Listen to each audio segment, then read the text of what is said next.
All right, so heading back, did my morning group class. Sue was a good helper today. It wasn't too big a class, had 5 dogs, I think 5 dogs.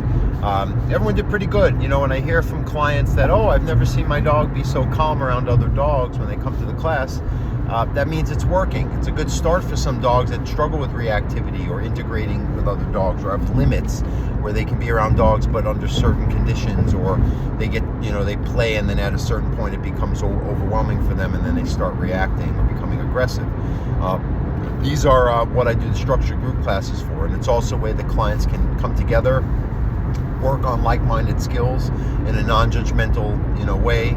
Access me, so if you have questions, we can work on just points. I'll always, not to single someone out, but I'll make an example of something that someone is or isn't doing, just so that they can see, hey, maybe that's something that you have to work on or should be aware of.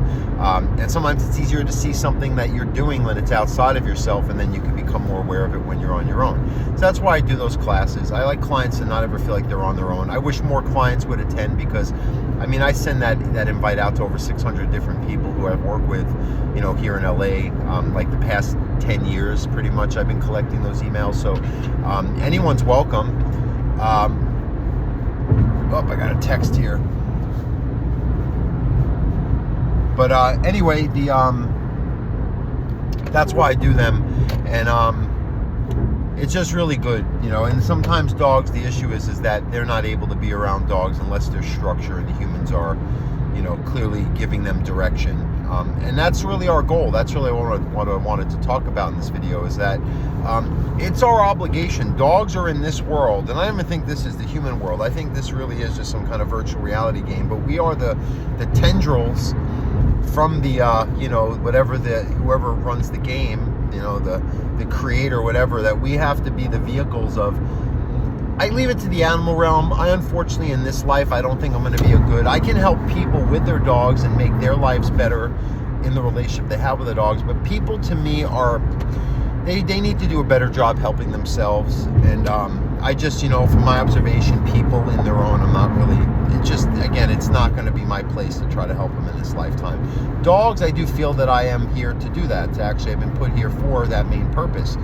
Starting to realize that's why a lot of areas of my life haven't worked out, and the dog thing does, because maybe it's a lesson. It's telling me maybe you should just continue to devote yourself to it. You're doing pretty good in that realm.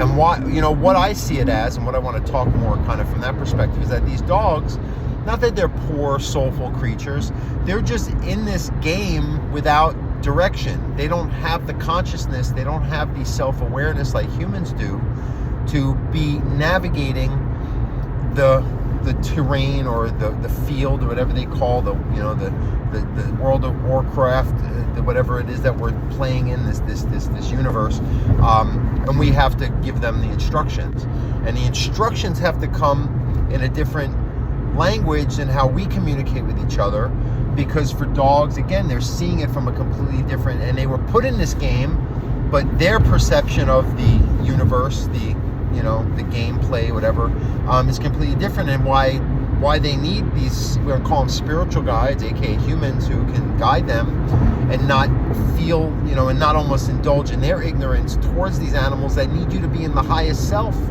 to be the most aware, to be the most conscious, the most present, at least for them. And again, I'm good at doing with dogs. With people, I do struggle with that, but if I can do it with dogs, great. That's a better skill than some can have, to do something in this time you have, you know, in this realm. But yeah, I mean, that's really what I'm trying to come from, and what I want to be is that person to help each individual owner become that, because I can't spread my essence to every dog and monitor and communicate and teach and guide every dog. I can only be someone who opens up that ability within people and kind of unlocks that frequency, that channel, and that awareness. And then there's actually pragmatic instructions of how to get into that realm a little bit more, just even doing command work.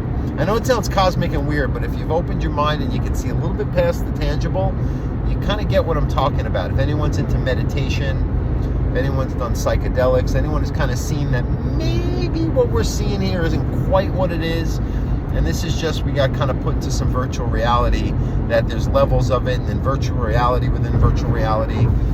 It's pretty intense stuff, but it scares people, and it can be overwhelming to think about. I love it, and I love connecting it to the dog conditions, because I find that there's an energy and there's something that a dog feels when we are one of those, because I think that's what we were put on for at least certain animals, is to be the guides, where then there's other people or other beings that are here to guide us. It's like levels.